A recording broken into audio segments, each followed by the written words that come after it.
inserir a gravação da apresentação de vocês no YouTube, aí depois vocês podem baixar, podem ver, tá bom? Vai ficar público lá para todo mundo. É interessante que torna um registro da nossa aula, tá? Acho que não precisa colocar o nome no YouTube, eu acho. A gente vai inserir. É um trabalho de vocês, né? Fica público, é bem interessante. Peço a todos os demais, enquanto a pessoa que estiver apresentando, desativem os seus áudios para que não interfira com sons e ruídos aí na apresentação. Cada equipe tem aí cerca de 10 a 20 minutos para fazer a sua apresentação. Após o término, aí vem as arguições aí dos professores e também dos demais alunos que tiverem eventuais dúvidas aí. Tá bom? Então, fiquem à vontade, tá? Podem iniciar a apresentação. Boa noite a todos. Ligar o áudio. Boa noite a todos. Nosso grupo vai falar a respeito da coleta seletiva, análise da situação nacional e local. Os componentes do grupo são a Audicicleia, a Juliana de Souza, a Keisane Gonçalves e Laís Souza. Bom, esse é o resumo do nosso trabalho. Esse é o resumo de todo o conteúdo que foi trabalhado na pesquisa, que vai ser explicado mais detalhado pela frente. Sabe-se que o aumento de resíduos descartados está aumentando cada vez, principalmente em decorrência do alto consumo de produto, que traz diversas consequências para o meio ambiente, e no que se refere à geração de resíduos. Os resíduos hoje, que são descartados incorretamente, vão parar em locais que acabam afetando o meio ambiente e demoram anos para se decompor. A maioria desses resíduos é de origem urbana e por isso são chamados de resíduos sólidos urbanos, que vêm das cidades e são descartados principalmente dos domicílios e do comércio. E o plástico é o material mais descartado pelas pessoas. Há várias formas para se ter um descarte correto. É através da separação dos resíduos, e uma delas é uma chamada coleta seletiva. De acordo com o Ministério do Meio Ambiente, a coleta seletiva é a coleta diferenciada de resíduos, que foram previamente separados segundo a sua constituição ou composição. Além disso, ele é um dos meios mais fáceis e viáveis para tratamento dos resíduos, além de diminuir o destino de muitos produtos nocivos à saúde e o meio para o aterros sanitários. O objetivo geral foi realizado um estudo bibliográfico e panorâmico da coleta seletiva no Brasil, com enfoque na cidade de Manaus. O objetivo específico foi pesquisar legislações referentes à coleta seletiva, levantar os dados, verificar a situação da cidade, abordar o mercado da reciclagem. Para realizar o trabalho, materiais e métodos para realizar o trabalho, foi utilizada uma abordagem quantitativa, por conta das pesquisas bibliográficas, que foram os artigos, os sites, as legislações, a monografias que envolvessem a coleta seletiva. E também é uma da abordagem quantitativa, devido dados estatísticos que mostram a quantidade de resíduos coletados tanto no Brasil quanto na cidade de Manaus. Como a coleta seletiva surgiu? Ela surgiu na Europa por volta do ano de 1975, principalmente na Alemanha e na França, que adotaram medidas na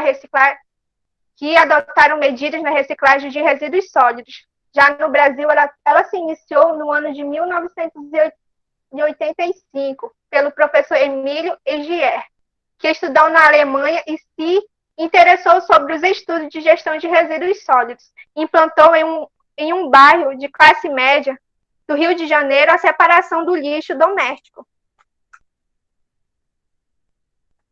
Como se dá a identificação dos coletores da coleta seletiva? O Conselho Nacional do Meio Ambiente, CONAMA, estabeleceu a Resolução 275 de 2001, que estabelece a identificação dos coletores a partir dos códigos de cores. A resolução não só facilita para a educação ambiental, quanto para quem manuseia, para as pessoas que trabalham e que são responsáveis pelos resíduos. Na imagem, podemos verificar que os coletores são de acordo com suas cores, como o azul para o papel, o vermelho para o plástico, o verde para o vidro, amarelo, o metal, assim por diante.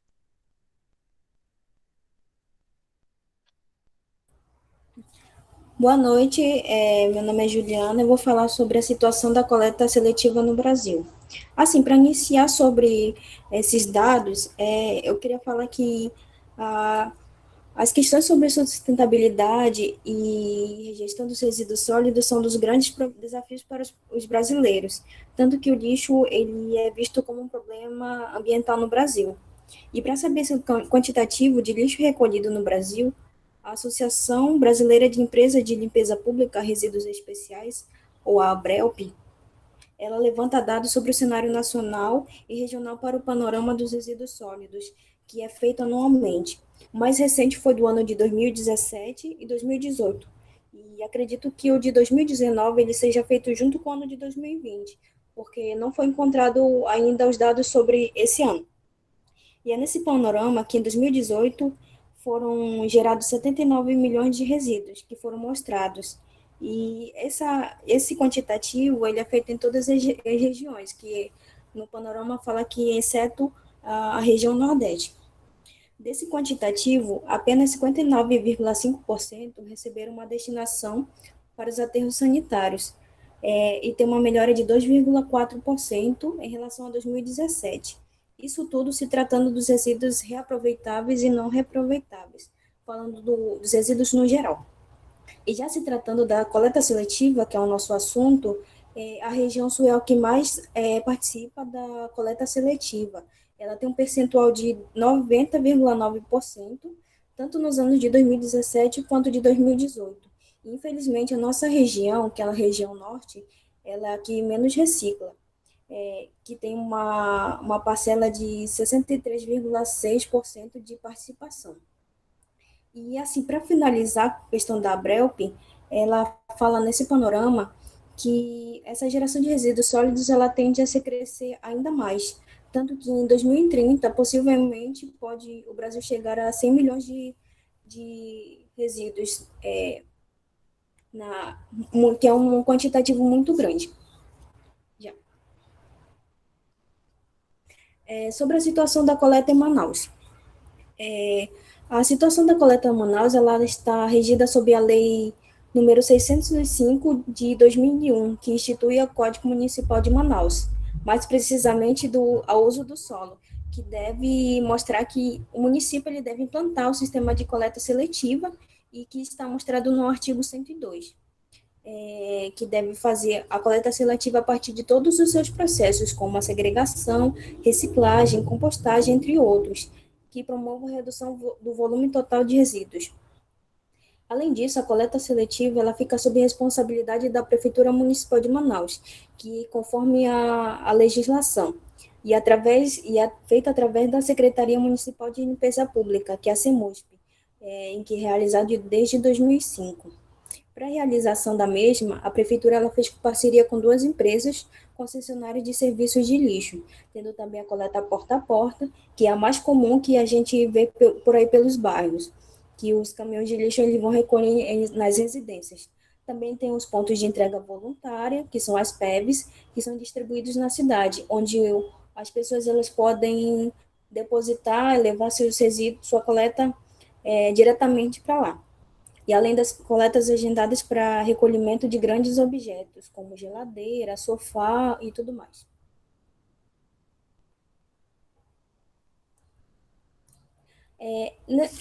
Em relação ao quantitativo, mostra aqui os dados da coleta seletiva nos anos de 2018 e 2019.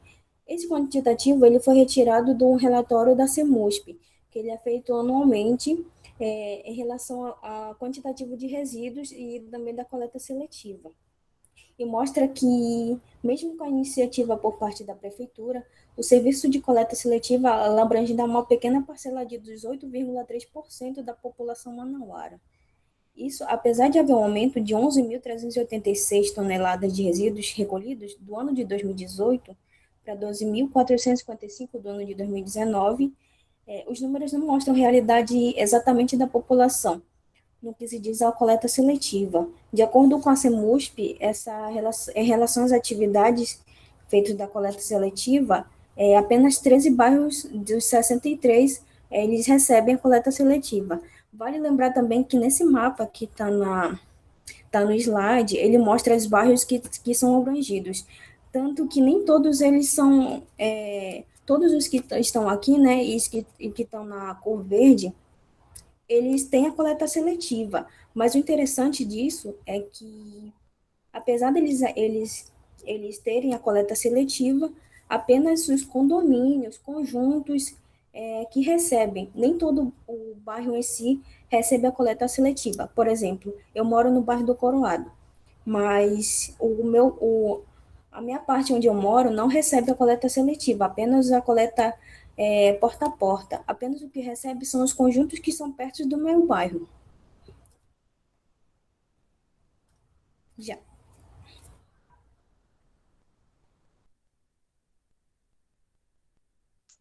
Boa noite, eu sou a Cleia e vou falar sobre o ponto da entrega voluntária da PEVES em Manaus.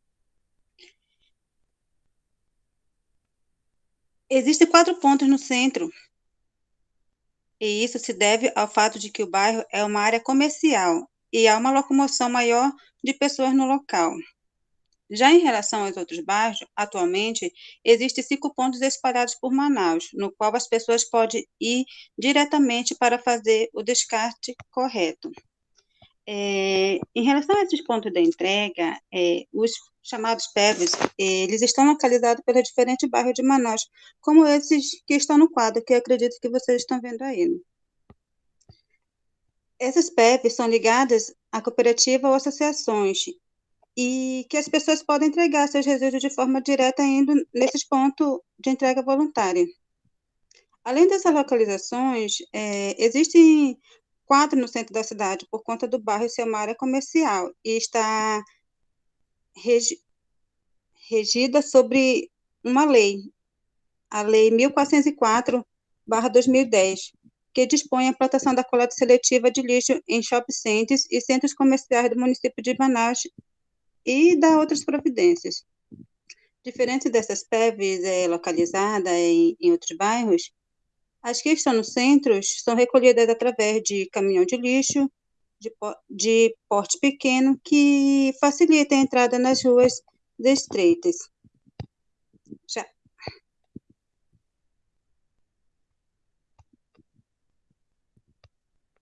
Sobre o mercado de reciclagem.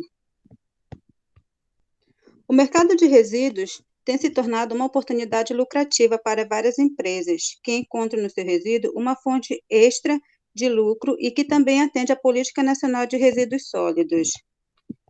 Os resíduos que são recolhidos pela coleta seletiva têm um valor lucrativo. Até mesmo as empresas que trabalham com produtos reciclados ganham lucros e atendem à Política Nacional de Resíduos Sólidos. No Brasil, o mercado de recicláveis não é nada desprezível. Em 1999, o comércio de sucatas de alumínio, vidro, papel, aço, plástico cresceu 46%, chegando a movimentar 62 milhões. O crescimento dos índices de reciclagem encontra, porém, obstáculos na insuficiência, remuneração dos elos da cadeia produtiva, isto é, nas relações indústria de reciclagem, sucateiros, carreteiros, catadores. Dentro deste contexto, setores industriais ligados à produção de materiais recicláveis vêm promovendo a reciclagem do lixo e conduzindo programas voltados à sua expansão.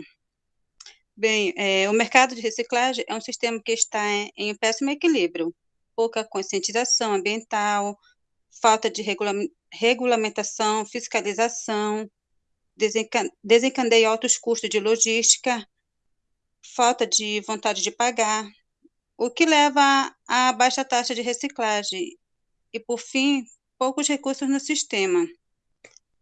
E se tratando sobre essa questão sobre o mercado de reciclagem, há sempre que é um compromisso empresarial para a reciclagem, é uma associação sem fins lucrativos, dedicado à promoção da reciclagem dentro do conceito de gerenciamento integrado do lixo, fundado em 1992. O SEMPRE é mantido por empresas privadas de diversos setores.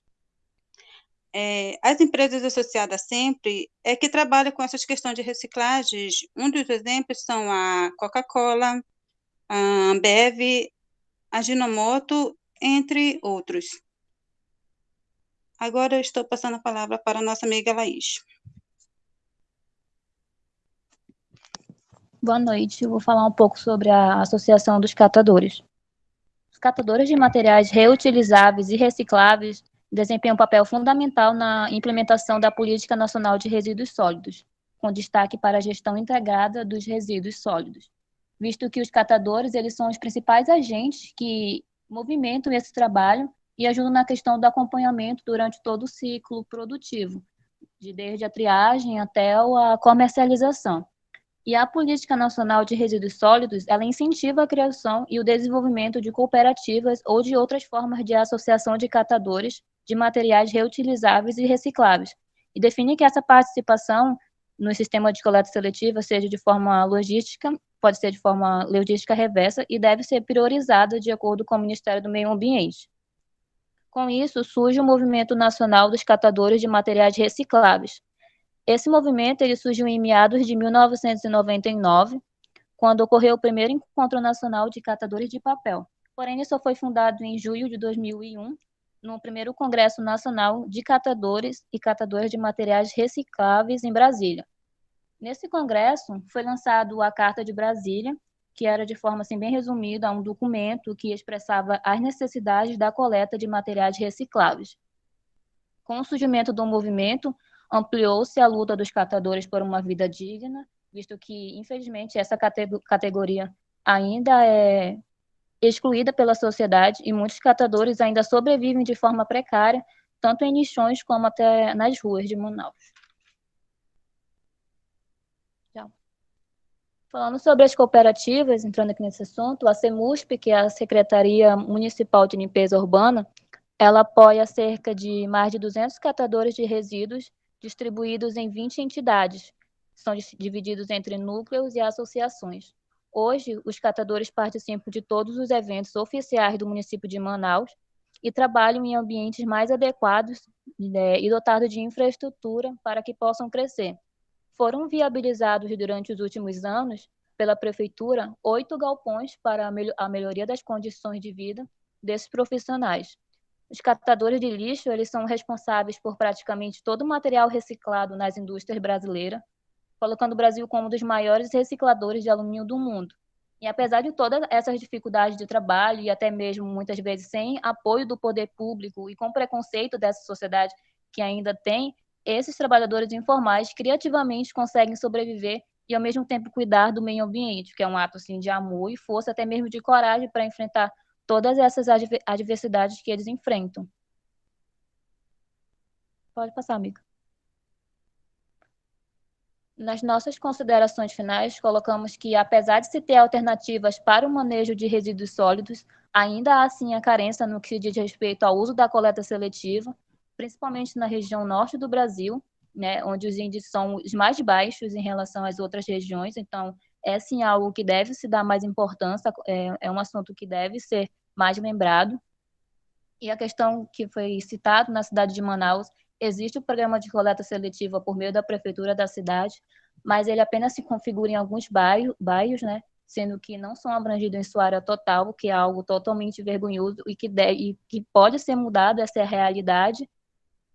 E além dessas questões, há também a questão do catador, que tem um papel fundamental na reciclagem dos resíduos e que, infelizmente, não tem uma profissão valorizada.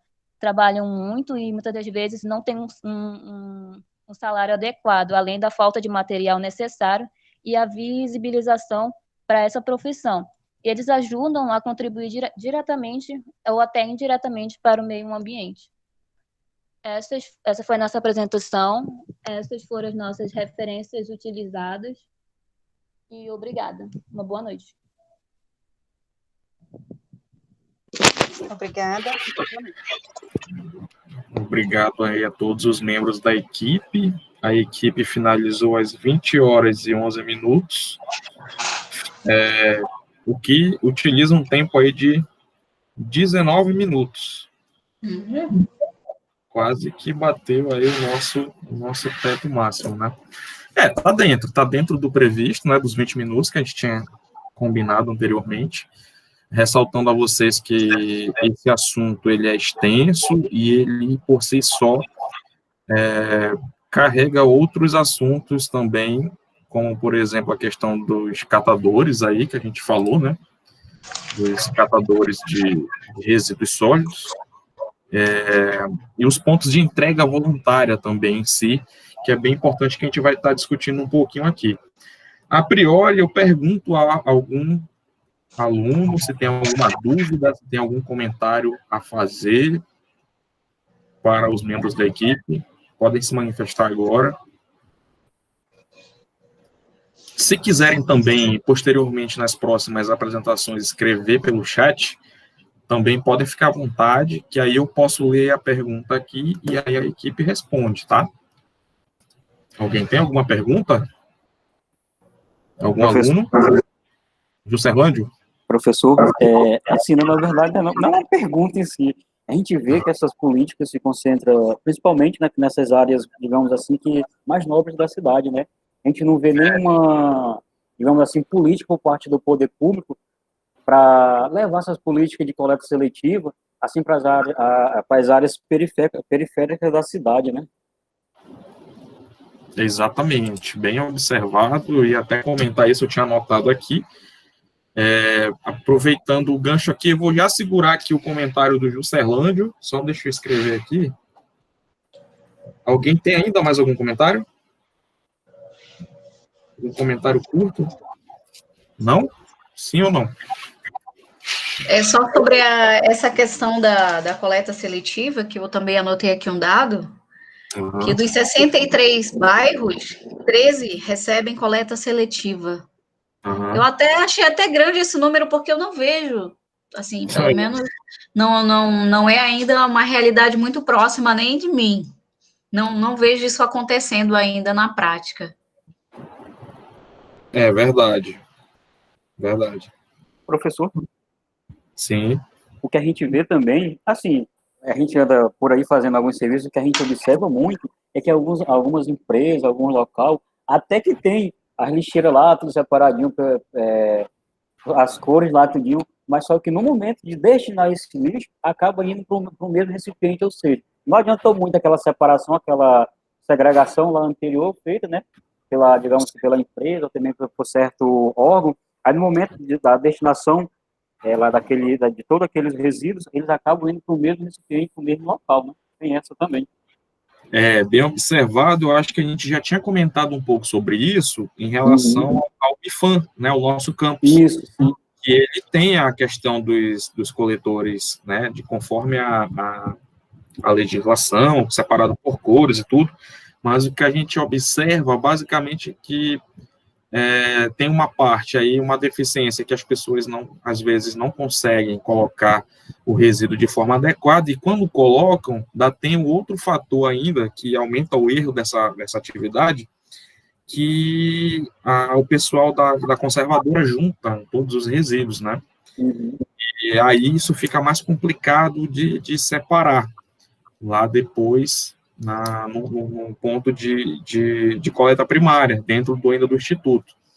Porque o que acontece? Em relação ao Instituto, né, como ele é um órgão federal, ele é regido pelo Decreto 5940, que fala que, obrigatoriamente, todos os resíduos dele recicláveis, é importante ressaltar, eles devem ser entregues ou a associações ou cooperativas de catadores de resíduos da cidade, né? E aí, por conta disso, necessariamente o IFAM tem um documento com essas associações para entregar, né? E aí, o que aconteceu?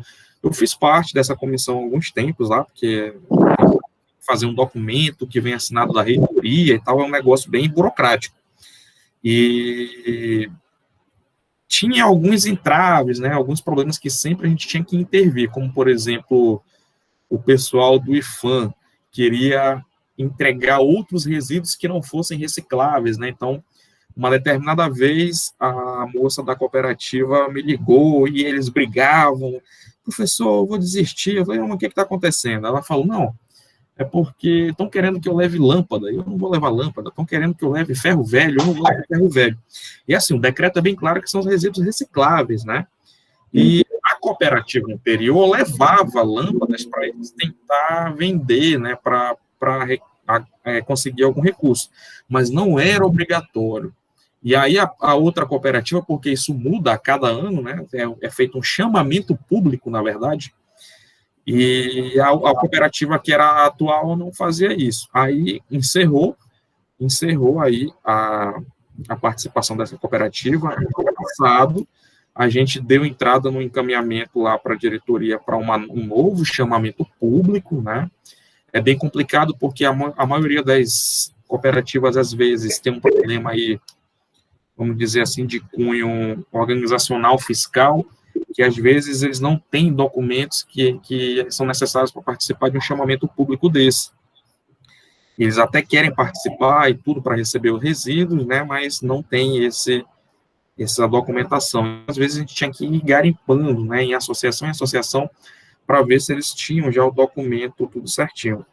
E aí parece que já conseguiram fazer, aí tem um agravante que está demorando a resolver essa situação, já está com mais de um ano, na verdade, e demorou muito tempo lá na pasta da Procuradoria do IPHAN. Aí o procurador, ele é o responsável, porque a gente deu entrada no período adequado, né?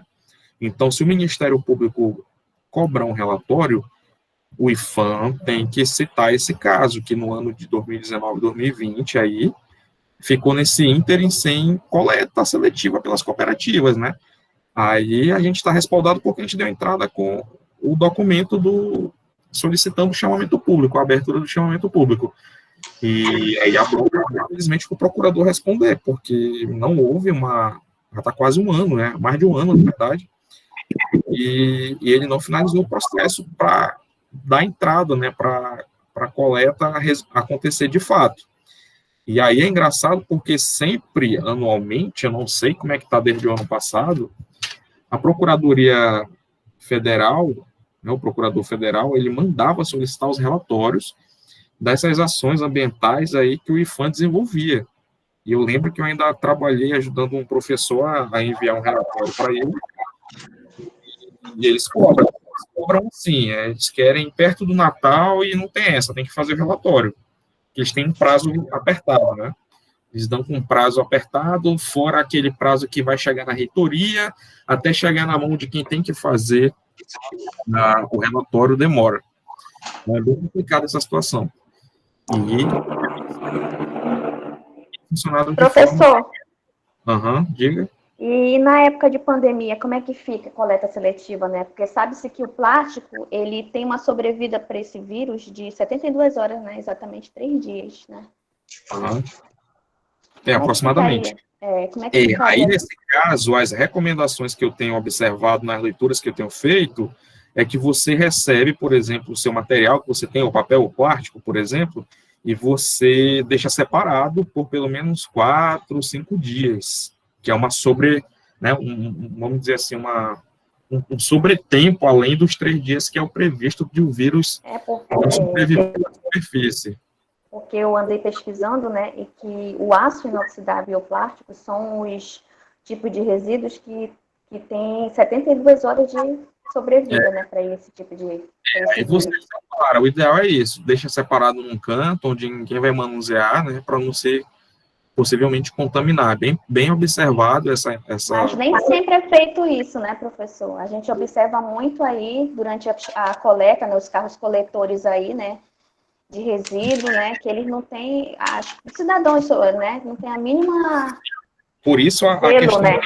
Exatamente, por isso a importância de que teve algumas reportagens alertando a isso, né? Se você está com suspeita de coronavírus, tem alguém que está com coronavírus em casa, é importante que você pegue o seu resíduo, né, e separe ele por pelo menos 3 ou 4 dias no local, depois desse tempo que você coloca lá na sua lixeira para o coletor levar.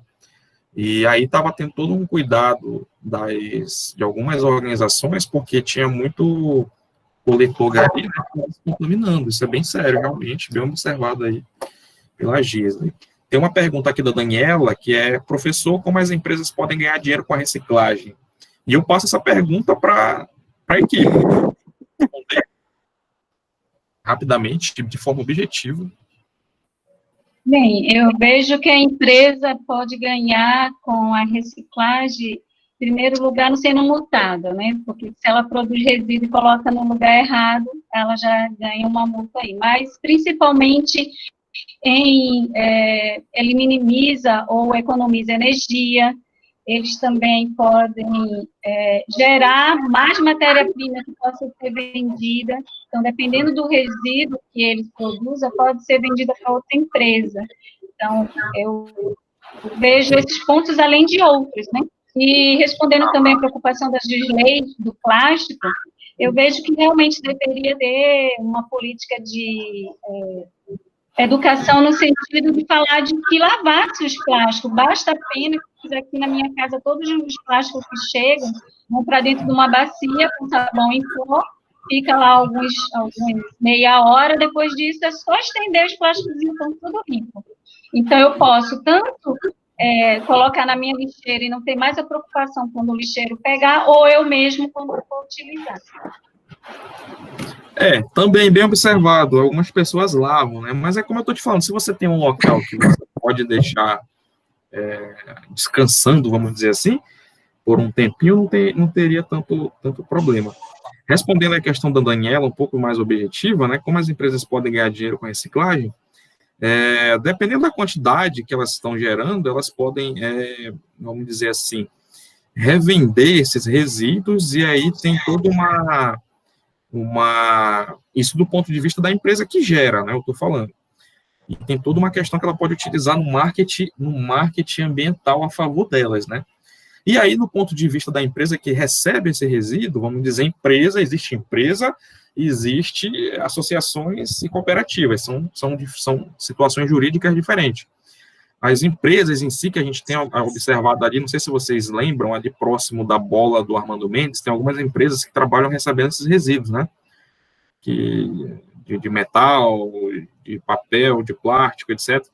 Aí, no caso, são processos industriais que eles têm que ter aí, por exemplo, atrelado a um recebimento de outras empresas, que eles recebem, compram, etc., para poder processar isso, ou, por exemplo, embalar em forma de fardo, que eu tenho observado muito aqui, e aí eles mandam para outros locais para fazer o processamento, né, do plástico, do papel e etc. Não sei se a professora Nereida quer argumentar. Não, no momento não. Só para a gente finalizar aqui a questão, agora algumas coisas burocráticas da nossa defesa, né, eu creio que tenha faltado aí vocês inserirem a numeração nos slides de vocês, isso é importante, né, porque, por exemplo, digamos que eu tenha alguma dúvida lá no slide 5, né? Então é importante que a pessoa se localize onde é que está o slide para poder fazer a pergunta. E referências, né? Eu senti que vocês colocaram as referências no trabalho escrito, né? Apesar de que eu ainda não verifiquei o novo trabalho escrito que vocês enviaram, mas algumas vezes vocês colocaram as referências aqui, outras vezes não colocaram.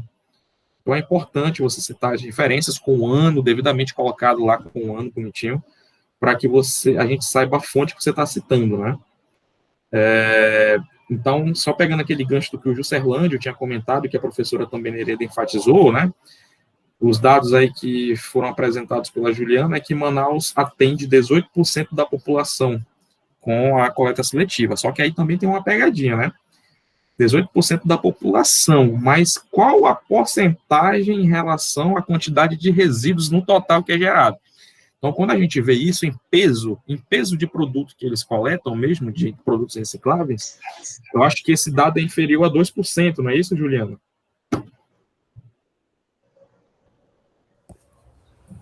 Repete o que a senhora disse, professor.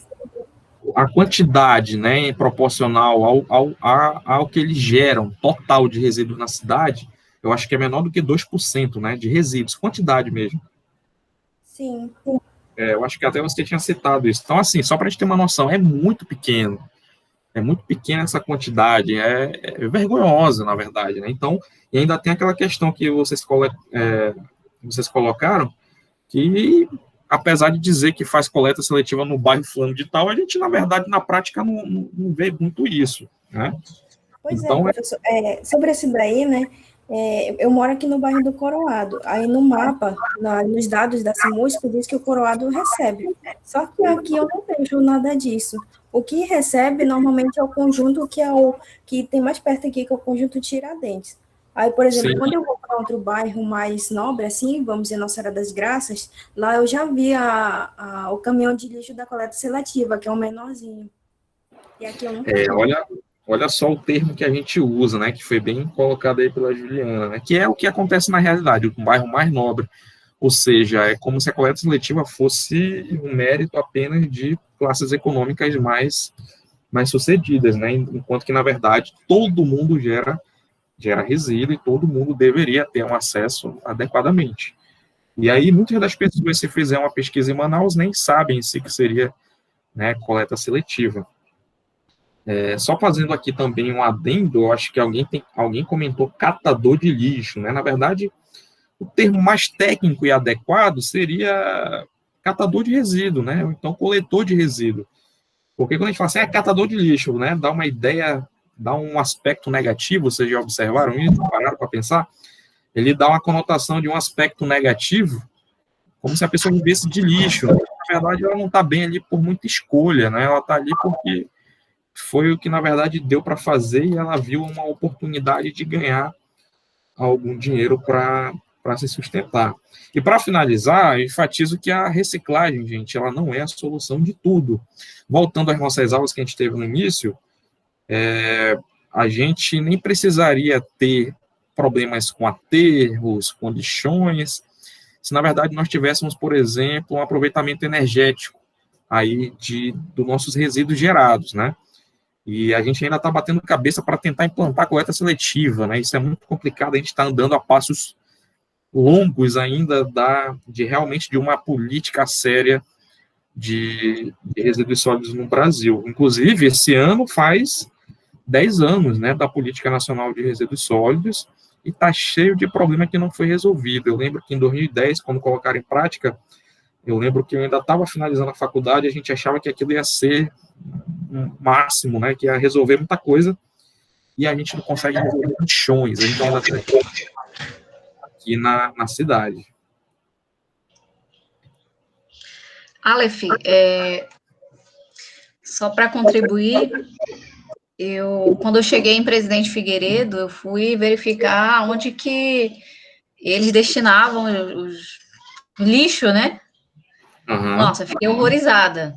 É lixão mesmo, uma área a céu aberto no meio da floresta, onde simplesmente os caminhões chegam e depositam o lixo, o resíduo, e sem nenhum tipo de tratamento.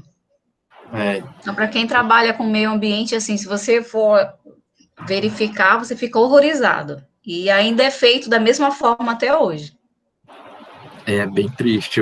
Na época que eu cheguei a trabalhar em Lábrea também, a gente fez uma visita, inclusive até com os alunos lá para ver o lixão, e é um negócio, eu tenho as fotos aí, o registro, acho que eu já cheguei a mostrar para alguns alunos, não sei se algumas aulas, isso tem também na internet, se vocês colocarem como é que funciona um lixão, é tudo totalmente desorganizado, né? Então tinha resíduo de brinquedo velho, tinha resíduos de laboratório, de exames, aquilo ali, tudo resíduos de saúde que nem eram para ser destinados lá, né? E é um caos total, realmente, aí bem observado. E a gente não consegue mudar isso, né? É bem complicado. Eu acho que falta aí também um pouco de interesse público e político, né? Uma gestão mesmo, assim, que se preocupa com essas questões. E agora a gente vê que isso é muito mais deixado de lado ainda, né? Por uma questão econômica que o país atravessa, e que uma questão ambiental vai virar um problema depois, lá na frente, maior, né? e que agora não está fazendo tanto assim, vamos dizer, problema, não está dando tanto problema, mas as coisas começam dessas pequenas coisas, né? Os problemas começam dessas pequenas coisas. Por exemplo, a questão do coronavírus. Aí é um vírus totalmente de cunho socioambiental e de saneamento, vamos dizer assim. Então, são questões ambientais que a gente vê que está em voga, que afetam a nossa vida. Então, olha quantos milhões de pessoas já morreram. No Brasil, oficialmente, mais de 119 mil pessoas já morreram por causa de alguém que se alimentou de um animal que foi contaminado, o animal se contaminou por alguma forma. Tudo problema ambiental. Olha só como é que a questão ambiental interfere na nossa vida aí. Tudo bem, gente? Alguém tem mais algum comentário? Professor, foi bem interessante que a professora falou a questão lá de presidente Figueiredo, né? A gente vê o presidente Figueiredo bem aqui próximo, né? Poderia ter uma política de resíduos sólidos, digamos assim, um pouco mais eficiente, né? Isso se tratando de presidente Figueiredo, que é logo aqui. Agora, só imagine esses outros interiores aí que são mais distantes da capital, né? Exatamente, bem observado. Aí, a gente tem uma sugestão que o ideal é que cada município tivesse o seu aterro sanitário, pelo menos, né? Ou algum aterro controlado que seja, para extinguir os lixões. Mas aí uma opção seria consórcios de aterros. Então, por exemplo, Figueiredo poderia fazer uma parceria com Manaus e ter um aterro só, assim como o Rio Preto, que estão aqui. O Iranduba poderia fazer uma parceria com Manacapuru e Novo Airão, por exemplo, que estão bem interligados ali. Ou seja, aí sim a gente dividiria custos e todos teriam resolvido aí um pouco do seu problema, né? Não todo o problema, mas já resolveria metade da situação, já não teria mais lixão. Então é bem complicado. Eu lembro também quando eu trabalhei pelo CETAM em Inhamundá. Inhamundá é uma ilha, não sei quantos conhecem aqui, fica lá próximo da fronteira com o Pará, próximo de Parintins.